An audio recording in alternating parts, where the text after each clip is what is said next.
rituel principal, le stage de cohésion semble montrer que le niveau 6e est une priorité pour le Collège Ponsard.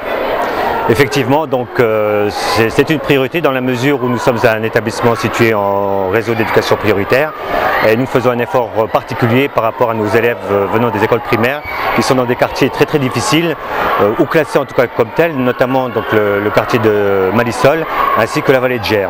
L'objectif étant de faire en sorte qu'on puisse inculquer un état d'esprit commun à tous ces élèves venant de quartiers différents, d'écoles différentes.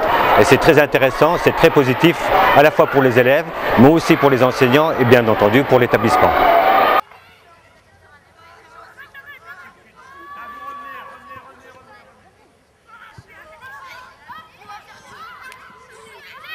Pourquoi partir 3 jours en début d'année pour des élèves de 6e du Collège Ponsard? Alors c'est vrai que ça fait depuis quelques années que ça se fait, de partir comme ça en stage de cohésion. Alors ça permet déjà aux élèves de 6e de connaître l'ensemble de leurs professeurs et de les connaître un peu sous une autre forme. Hein. Ils les voient pas uniquement dans la salle de classe, mais là on les voit, les professeurs pratiquent les activités avec les élèves et les élèves sont contents de les voir pratiquer avec eux. Tu vas devenir...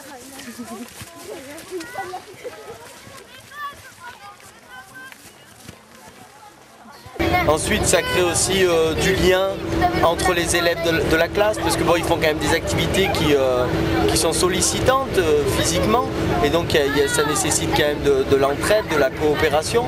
Et c'est vrai que c'est intéressant en début d'année de créer ce lien au sein des classes de 6e. Et en plus cette année c'était quand même nouveau puisqu'on a emmené tout le niveau 6e. Donc ça permettait d'élargir encore ces relations entre tous les élèves de ce niveau de classe. Bonjour, nous sommes en direct du centre de vacances de l'Escandrie à Autrin dans le Vercors. Tous les élèves de 6e de Ponsard se sont réunis pour faire un stage de cohésion. Nous sommes partis ce matin de Vienne à 9h. Nous avons mis 3 heures de route. À midi, nous avons mangé et joué un peu. Puis à 14h, nous sommes partis faire une randonnée découverte dans la forêt. Ok Yacine, qu'est-ce qu'on est en train de faire là maintenant? En train de faire une randonnée découverte. Et où est-ce que nous allons aller maintenant? Nous allons au tremplin du ski. Tu peux me le montrer? Où est-ce qu'il se trouve? Là-bas. Donc on va là-haut. Nous avons appris le nom d'une fleur que nous avons découverte. Julien, tu voudrais savoir 2-3 choses à propos d'une plante que tu as trouvée. Tu nous la montres s'il te plaît? Bah c'est ça. Quand on l'ouvre, il y a plein de petites graines dedans. Très bien. Les graines, des fois elles sont jaunes, des fois elles sont blanches et des fois elles sont marron comme celle-ci. Moi je pense que les blancs c'est quand elles sont pas mûres, les marrons c'est quand elles sont bien mûres. C'est un laitéron des champs, c'est celui-là. Nous avions tous une carte pour nous aider à nous repérer.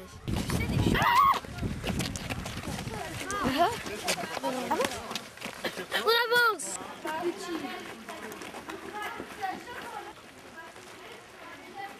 Est-ce qu'il y a besoin d'avoir du bois aussi long pour faire des maisons, faire des bois pour faire du chauffage? Non? Alors qu'est-ce qu'on peut faire? Des bûches. Alors des maisons, mais quelle partie de la maison on fait en bois? La charpente. La charpente. Nous avons vu beaucoup de champignons et de mûres. Certains champignons étaient dangereux. Viens voir, il y a des champignons roses. Champignons. C'est des bolets. Allez, on révise un peu. La température, ça se mesure en quoi? En degré. Thermomètre avec un En thermomètre. degrés Celsius avec un thermomètre. La luminosité, ça se mesure en quoi? En lux, avec un luxmètre. Luxomètre. Et l'humidité? Un hygromètre, ça se mesure en quoi l'humidité? Au sommet du tremplin de saut à ski, nous avons regardé le magnifique paysage d'Autran et nous avons fait la lecture de ce paysage. On prend mon sac, il n'y a plus rien dedans.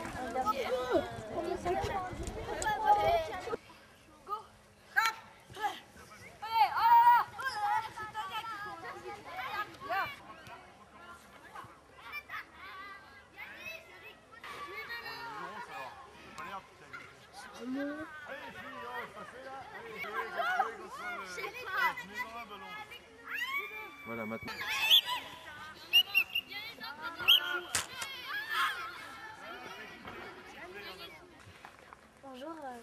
a-t-il d'agriculteurs à Autran?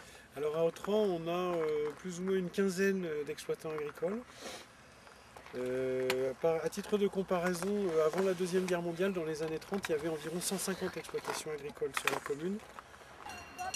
Ah, je me pas la main là. Ah.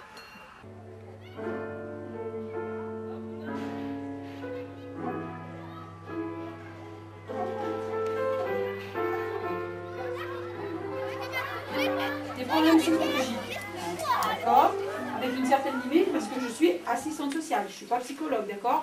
Je ne travaille pas sur des soins, je travaille avec vous pour discuter, pour voir comment on peut, au contraire, vous aiguiller sur des personnes adaptées à trouver votre réponse. Hein. Si vous avez des difficultés scolaires, effectivement, on peut en parler. Parce que pour moi, en général, quand il y a une difficulté scolaire, c'est qu'il y a d'autres difficultés derrière. On organise, et moi j'organise les permanences, et puis la sécurité aux intercours, dans la cour également, à ce qu'il y ait toujours des surveillants ou des assistants d'éducation qui puissent vous surveiller. Et puis vous nous voyez, j'imagine, assez souvent dans la cour ou dans les couloirs ou au portail, pour assurer votre bien-être au collège. Donc ça, c'est nos principales fonctions, et ma principale fonction également, c'est de m'occuper des élèves qui sont absents, de savoir pourquoi ils ont été absents, les motifs, des élèves en retard, et puis je rajouterai un point aussi. Madame Boyer et l'assistance sociale nous ont expliqué leur métier, nous ont dit à quoi ils servaient et qu'on pouvait aller voir à tout moment si on avait des problèmes familiaux ou personnels. Si justement, si on le dit, et ce qui menace, il dit justement, si tu... C'est important de parler avec les 6e en début d'année comme ça? Bah écoutez, moi je pense que c'est très important dans nos fonctions d'intervenir sur des classes de 6e dès le début de l'année pour qu'ils nous connaissent, pour avoir du lien avec les élèves, pour qu'ils nous identifient, puis pour construire des relations durables sur toute leur scolarité, de la 6e à la 3e. Et puis avec Carmela, on intervient sur tout ce qui est vie en général, vie en société, et puis plus précisément sur la fonction de délégué et tout ce qui tourne autour de la citoyenneté. Temps effectivement de se faire connaître rapidement par les nouveaux élèves du collège pour qu'ils comprennent pourquoi on est là, comment on peut les aider et pour qu'ils soient bien en fait dans leur scolarité. C'est ce qu'on leur dit. Moi je leur dis toujours qu'il faut bien être dans sa tête, dans ses tripes et dans ses baskets. Donc voilà, et c'est vrai que si on peut faire des citoyens responsables de ces enfants-là, ben, on aura réussi plein de choses. Et à travers les élections des délégués, à travers leur identité, on parle avec eux de pas mal de choses et de la vie avec les autres. Et du coup, il nous semble qu'on les fait un peu avancer et c'est bien qu'ils nous connaissent dès leur arrivée en 6e parce qu'on peut travailler avec eux jusqu'en 3e, ce qui est quand même assez intéressant.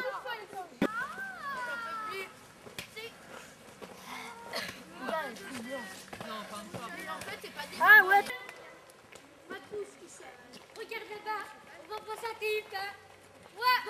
Allez, vous regardez devant là, normalement. Allez.